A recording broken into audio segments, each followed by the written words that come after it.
하나님 말씀 함께 봅니다. 함께 보실 하나님 말씀은 요한복음 21장 1절 한 절 말씀입니다. 요한복음 21장 1절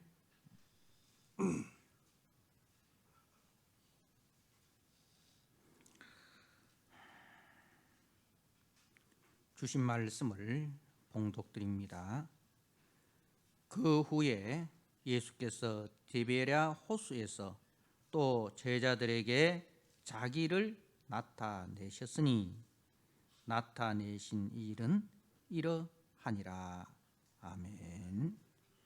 이 시간 할렐루야 찬양대가 하나님 앞에 찬양을 드립니다.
아멘.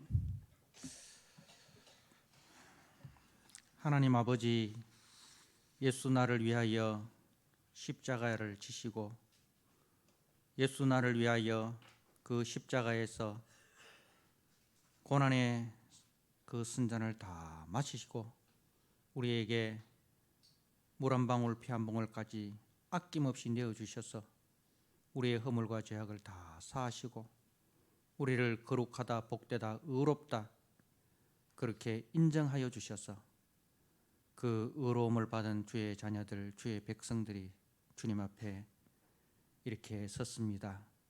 주의 말씀을 듣습니다. 그 말씀이 우리의 생명의 유일한 양식인 것을 기억하고 이 말씀을 잘 받고 잘 소화하여 저들의 생명이 날마다 풍성하게 아름답게 자라나서 생명의 열매 맺는 우리 성도들이 다 되게 하여 주옵소서. 예수님 귀하신 이름으로 감사하며 기도드리옵나이다. 아멘. 오늘 요한복음 21장 1절 말씀 디베랴 호수에서라는 제목으로 주신 말씀을 함께 나누고자 합니다. 오늘 1절에 그 후에 예수께서 디베랴 호수에서 이렇게 시작을 합니다. 부활하신 주님께서 그 예루살렘의 마가 다락방에 모여 있는 제자들에게 두 번 나타나셨습니다. 처음에는 도마가 빠져 있는 열 제자들에게 먼저 나타나셨고 후에 도마가 포함되어 있는 11 제자들에게 주님이 나타나셨습니다. 우리 주님께서는 부활의 영광스러운 그 몸을 보여주시면서 친히 부활을 증거하셨습니다. 그래서 교회의 터가 되고 교회의 기초가 되는 그 사도들이 이제는 흔들림 없이 부활의 증인으로 견고하게 서게 되었습니다.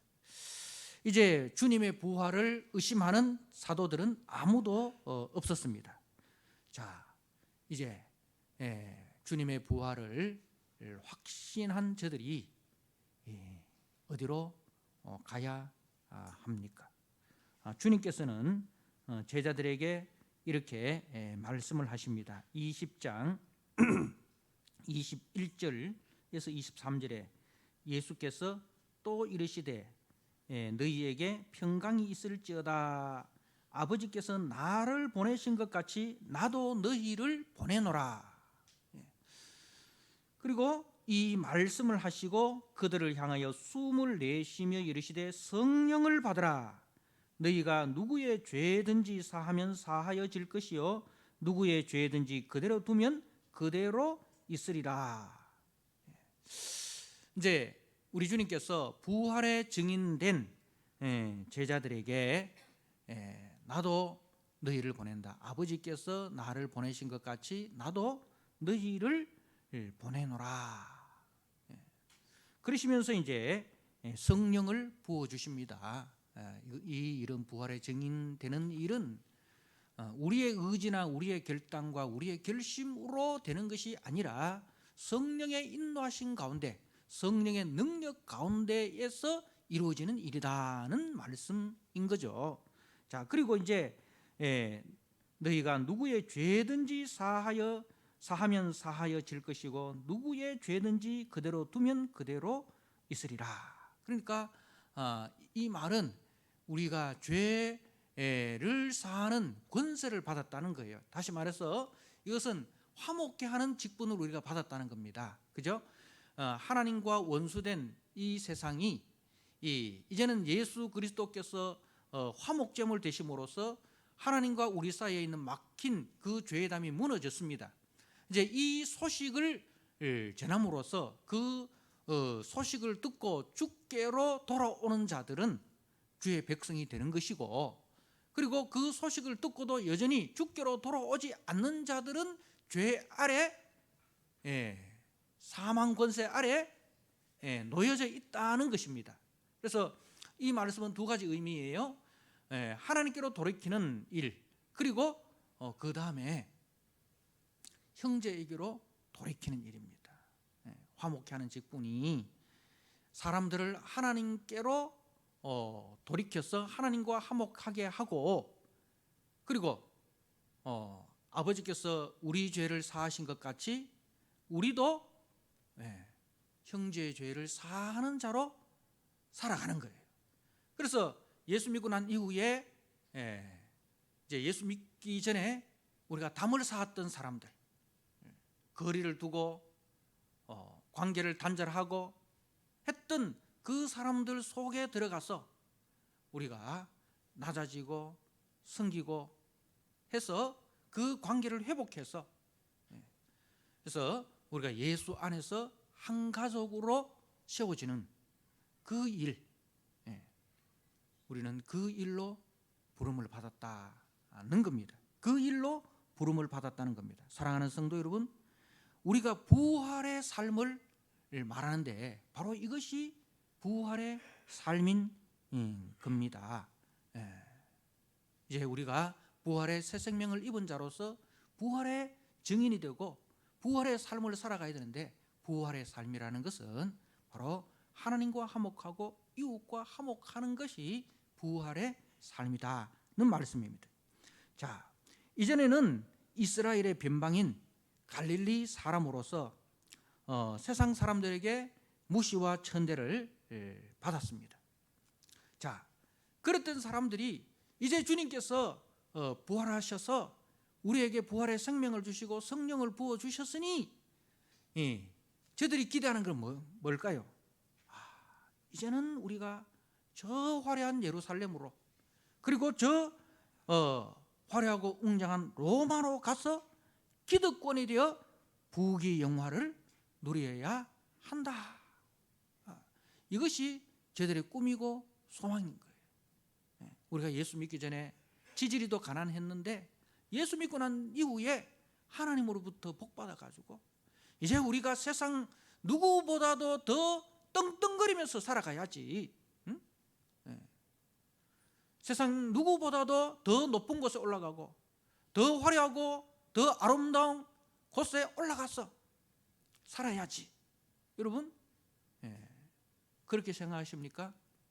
그것이 예수 믿는 삶이고 그것이 부활의 삶일까요? 세상은 하나님의 아들을 그렇게 생각하고 있었습니다. 마귀는 예수님의 공생의 시작 지점에서 예수님에게 세 가지 미혹을 합니다. 첫 번째로, 네가 하나님의 아들이라면 돌이 떡이 되게 하고, 네가 하나님의 아들이라면 성전 꼭대기에서 뛰어내려 보라. 네가 하나님의 아들이라면 자신에게 절하면 천하 만국의 영광을 네게 주겠다. 그렇게 유혹을 했습니다. 그리고 그 마귀가 마지막 예수님이 십자가에 달리셨을 때에 군중들을 통해서 이렇게 미혹합니다. 네가 하나님의 아들이라면 그 십자가에서 내려와 보라. 여러분, 세상은 메시아를 절대로 예수님과 같은 그는 고난받는 메시아, 멸시받고 천대받는 메시아, 그런 메시아를 꿈꾸지 않습니다. 세상이 꿈꾸는 메시아는 그런 메시아가 아니에요. 마귀가 요구했던 것처럼 우리의 경제 문제를 해결해주고 천하 만국의 영광을 다 누리도록 하고 이적과 표적을 통해서 그 십자가의 고난 가운데서 짠 하고 내려와서 능력을 보이는 그런 홍길동이 같은 그런 메시아를 원합니다. 소위 말하는 성공과 능력과 힘과 실력을 우리에게 보여보라는 겁니다. 세상이 추구하는 더 화려하고 더 강한 로마를 우리에게 달라. 그것이 메시아가 우리에게 해야 될 일이다. 그렇게 요구를 하고 있습니다. 부활하신 주님을 만난 제자들의 마음속에도 이런 생각이 가득하였습니다. 죽음마저도 이기시고 시간과 공간을 초월하는 몸을 가지신 예수님을 저들이 직접 뵙지 않습니까? 그죠? 시간과 공간을 초월하는 몸을 가지신 예수님을 저들이 직접 보았습니다. 그렇기 때문에 저들이 꿈꾸는 일은 예수님에게서는 충분히 가능한 일 아니겠습니까? 그래서 이제 우리도 로마로 갑시다. 그 로마의 영광으로 갑시다. 세상이 꿈꾸는 그 꿈의 세계로 갑시다. 세상보다 더 강한 힘과 능력을 소유하여서 세상보다 더 크고 화려하게 성공하는 것이 이제 주님의 뜻, 부활하신 그 부활의 삶을 누리는 것이다. 저들은 그렇게 생각하고 있었습니다. 그래서 사도행전 1장에 보니까 예수님이 승천하시려고 할 때에 제자들이 이렇게 예수님께 간절하게 매달립니다. 이스라엘을 회복하실 때가 이때니까. 이스라엘을 회복하실 때가 이때니까. 이 말은 뭐예요? 지금 우리 나라가, 우리 이스라엘이 로마의 식민지에서 온 백성들이 이렇게 경제적으로 군사적으로 고통과 신음 속에 빠져 있는데 주님이 십자가 지시고 부활하셨지만 아무런 변화가 일어나지 않았잖아요. 이것 좀 해결해 주고 가야 되는 거 아닙니까? 모세는 그 애굽의 가난과 애굽의 고통에서 우리를 이끌어내 가지고 적과 꿀이 흐르는 가나안 땅으로 인도했지 않습니까? 적어도 예수님은 모세보다 더 뛰어나신 분이라면 그대로 가시면 안 되잖아요. 이 문제 해결해 주고 가야 되는 거 아닙니까? 갈 때 가시더라도 예수님 부활해서 변화된 게 뭐 있습니까? 아무것도 없다 이 말입니다. 현실적으로.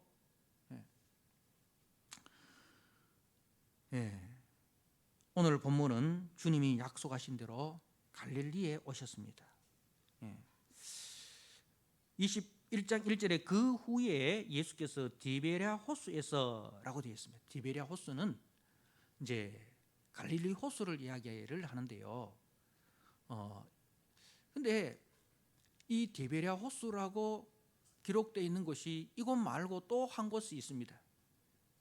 요한복음 6장에 예수님께서 500여 표적을 일으키실 때에 뭐라고 기록되어 있느냐면은 요한복음 6장 1절에 디베랴의 갈릴리 바다 건너편이라고 되어 있습니다. 디베랴의 갈릴리 바다 건너편. 디베랴 바다나 갈릴리 바다나 똑같은 말입니다.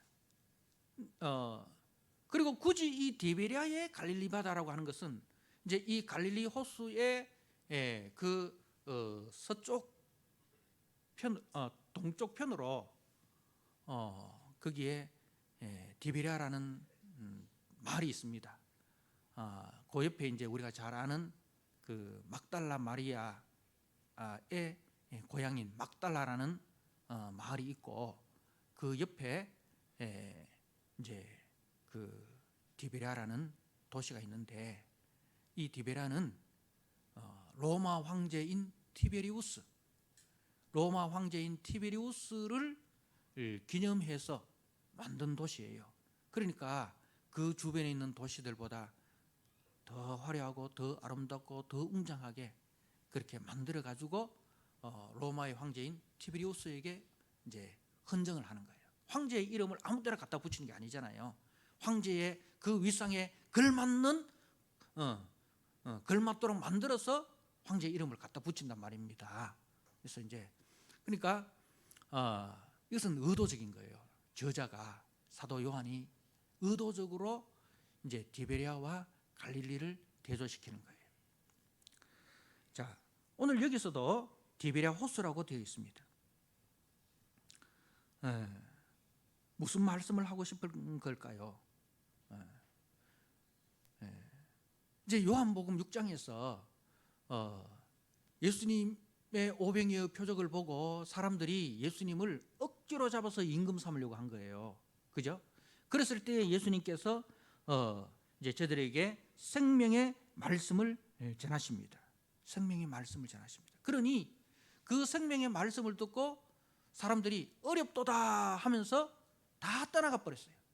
그러니까 예수님을 단지 뭐로 생각하는가? 육신의 떡만 주시면 되지 뭐 어려운 그 생명의 떡, 응? 우리는 생명의 떡이 필요한 사람이 아니고 육신의 떡이 필요한 사람입니다.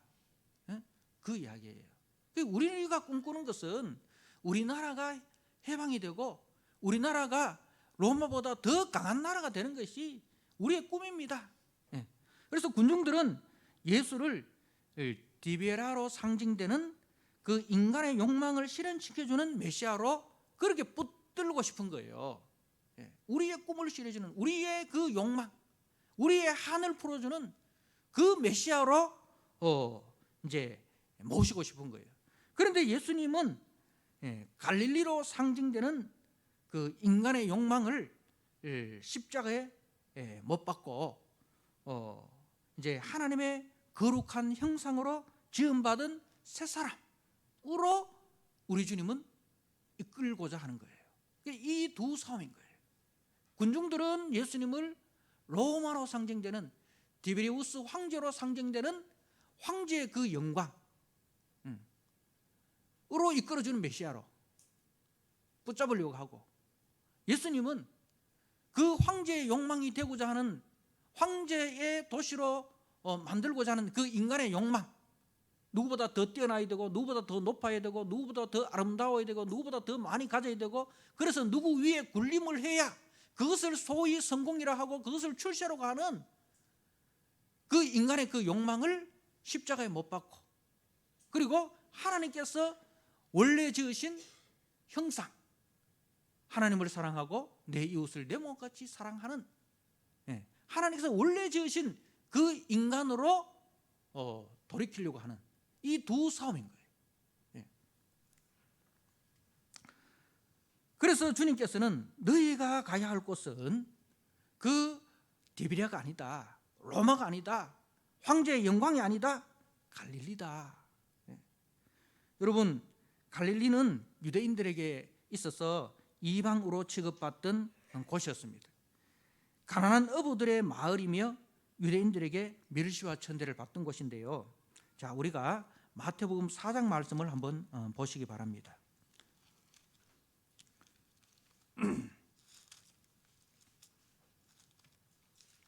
마태복음 4장 15절 제가 한번 읽어드립니다. 이제 예수님께서 그 세례 요한이 잡히시고 난 이후에 갈릴리로 가셨어요. 자, 그러면서 이제 하는 말씀인데 15절에 스불론 땅과 납달리 땅과 요단강 저편 해변길과 이방의 갈릴리여, 그 갈릴리를 이제 이방의 갈릴리라 그렇게 이야기를 합니다. 이방의 갈릴리여, 흑암에 앉은 백성이 큰 빛을 보았고 사망의 땅과 그늘에 앉은 자들에게 빛이 빛이었도다 하였느니라. 그러니까 갈릴리를 이방의 갈릴리라고 하고 흑암에 앉은 백성이라고 사망의 땅과 그늘에 앉은 자들이라 그렇게 말씀을 하고 있는 거예요. 자, 2장 마태복음 2장 22절 말씀을 또 한번 보시기 바랍니다. 마태복음 2장 22절입니다.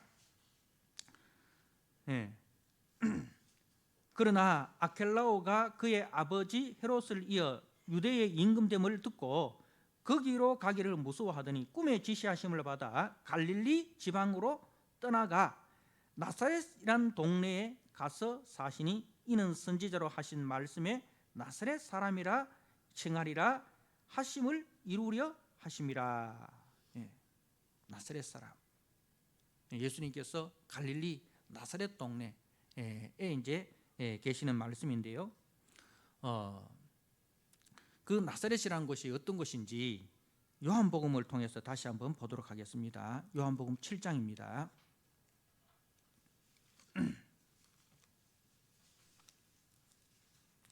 요한복음 7장 41절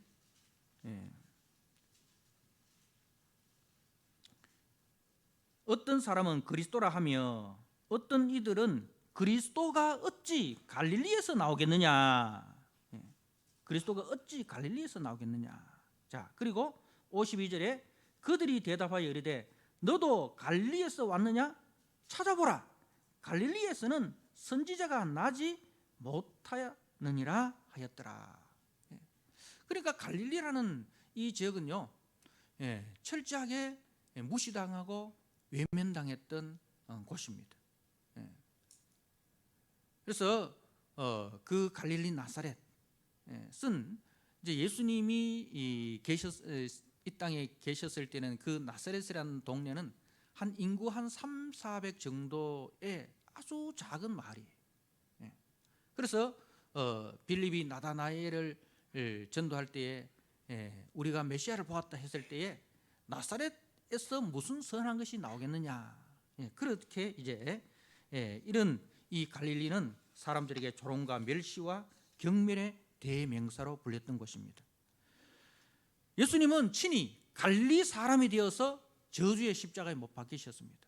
그렇게 멸시와 천대의 사람으로 멸시와 천대의 십자가에 못 박히셨어요. 자, 그리고 3일 만에 다시 이 죽음에서 살아나셔서 제자들을 갈릴리로 부르십니다. 자, 주님께서 제자들에게 이제 십자가에 못 박히시기 전에 내가 먼저 갈릴리로 가리라. 그렇게 말씀을 하십니다. 내가 먼저 갈릴리로 가리라. 그리고 부활하시고 난 이후에 막달라 마리아에게 갈릴리로 가라. 그죠? 갈릴리에서 예수님을 만날 것이다. 그렇게 이제 이야기를 합니다. 그러니까 우리가 예수님께서 이제 이 갈릴리로 가라고 했을 때에 거기는 이제 지역적인 그 갈릴리의 의미도 있지만 갈릴리가 상징하는 것이 있어요. 갈릴리가 상징하는 것은 바로 뭡니까? 너희들이 생각하는 이 부활이라는 것이 부활이 되면 막 세상이 예수님을 중심으로 제자들을 중심으로 확 질서가 바뀌는 것으로 그렇게 생각을 하고 있는데 부활은 그거 아니야. 부활의 삶은 그게 아니야. 부활의 삶은 다시 십자가로 내려가는 거야. 부활의 생명을 가지고 십자가로 내려가는 거야. 그 이야기를 하는 거예요. 그 부활의 생명을 얻었기 때문에 죽어도 다시 사는 그 부활의 생명을 얻었기 때문에 어디로 내려가야 됩니까? 죽음의 권세 안에 신음하는 그들 속으로 들어가서 그들을 죽음의 권세에서 건져내는 그 일을 위해서 너희가 부름을 받았다는 것을 말씀하는 거예요. 다시 십자가의 삶을 사는 사명자로 부름을 받았다는 겁니다. 주님의 보내심을 받은 제자들도 주님과 같이 갈릴리 사람이어야 됨을 말씀하는 거예요. 내가 갈릴리 사람으로 멸시와 천대를 받으면서 그리고 너희들이 그렇게 조롱하고 저주하는 그 십자가에 못 박힘으로 너희들을 사망에서 생명으로 구원하였듯이 내가 너희를 보낸다. 어디로? 갈릴리로 보낸다 이거예요. 사랑하는 성도 여러분, 우리 또한 갈릴리 사람이어야 함을 말씀하는 거예요. 부활의 영광에 도취될 것이 아니라 이 땅의 갈릴리를 향하여 저들에게 부활의 영광을 전하기 위해서 십자가 지는 삶으로 우리가 부름을 받았다는 사실입니다. 내가 먼저 갈릴리로 가리라. 주님이 말씀하셨잖아요. 이 가리라는 말씀은 그 원어적인 의미가 뭐냐면은 목자가 양을 인도한다는 뜻입니다. 갈릴리로 가리라. 말은 제자들만 보낸 것이 아니라 주님이 그 길을 먼저 가셨고 그리고 주님이 앞장서 제자들을 이끌고 갈릴리로 가신다는 거예요. 주님이 하늘의 영광을 내려놓으시고 친히 갈릴리로 오셔서 갈릴리의 삶을 사심으로 저들을 부활의 생명으로 인도하셨듯이 이제 제자들도 머리 대신 주님의 몸이 되어서 이 길을 걸어가야 한다는 거죠. 예. 주님이 선한 목자 되셔서 우리를 갈릴리로 인도한 것처럼 우리도 세상 속에서 저들의 목자가 되어서 갈릴리로 이제 가야 한다는 것입니다. 사랑하는 성도 여러분,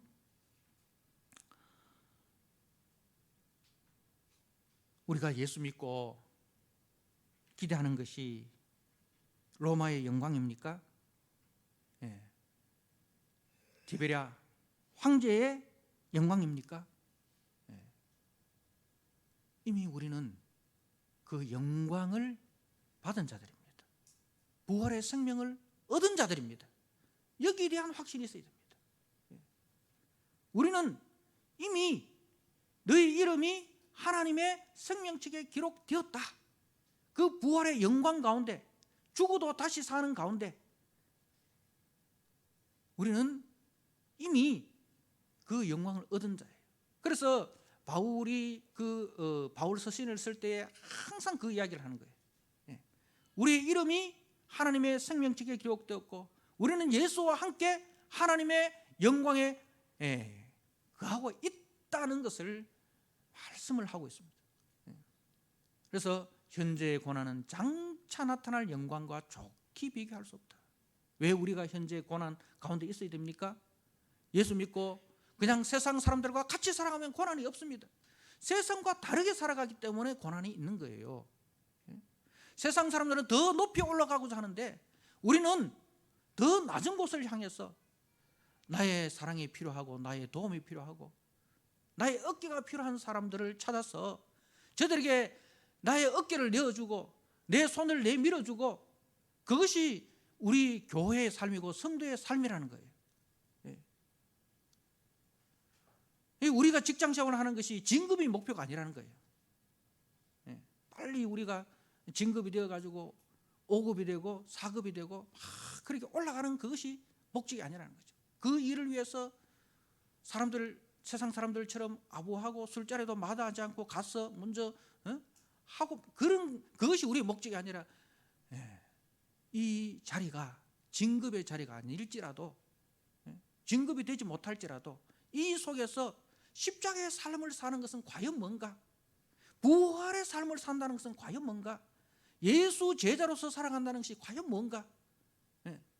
예수님이 나를 이곳으로 보내셨는데 이곳에서 내가 해야 될 일이 과연 뭔가? 그것을 끊임없이 예수님께 묻고 말씀을 통해서 그것을 묻고 거기서 확신을 얻고 그래서 좀 진급에서 늦춰지더라도 소위 말하는 출세에서 좀 뒤처지더라도 그 길을 묵묵히 걸어가는 그것이 갈릴리의 삶이라는 거예요. 그 갈릴리의 삶으로 우리를 부르셨고 내가 먼저 갈릴리로 가리라. 주님이 그 길을 가셨고 지금 또 주님이 우리의 선한 목자 되어서 우리를 그리로 인도하고 계신다는 거예요. 사랑하는 성도 여러분,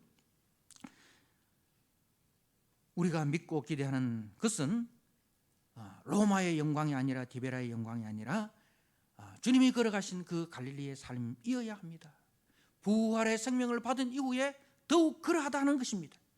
예수의 생명과 예수의 거룩과 예수의 사랑으로 이 땅을 물들이는 것입니다. 세상 죄를 짊어지고 가는 어린 양으로 살아가는 것입니다. 우리는 로마로 진군하는 것이 아니라 갈릴리로 나아가야 합니다. 오늘 이 갈릴리로 가기로 결단한 사람들이 여기에 모인 여러분들이고 여러분들을 위해서 오늘 이 성만찬이 준비되어 있는 겁니다. 주님이 여러분 속에 들어오시고 여러분이 그 예수님에게 사로잡힌 바 되어서 그 삶을 살아가기로 결단하는 자들이 이 성만찬에 참여하시는 은혜가 있으시길 주님의 이름으로 부탁하고 축복합니다. 아멘. 하나님 아버지, 오늘 말씀을 통해서 주님이 부활의 생명을 부활의 영광을 우리에게 주셔서 우리를 어디로 인도하시는지를 다시 한번 듣고 깨닫게 해주시니 감사합니다. 감사합니다. 주여, 우리 힘으로 할 수 없사오니 주의 성령께서 우리를 사로잡아 주셔서 하나님 아버지, 모든 사람들이 로마를 꿈꾸고 디베라를 꿈꿀 때에 우리는 갈릴리를 소망하고 갈릴리로 내려가는 아버지 생명을 살리는 삶으로 나아가는 주의 일꾼 되게 하여 주옵소서. 예수님께 하신 이름으로 감사하며 기도드리옵나이다. 아멘.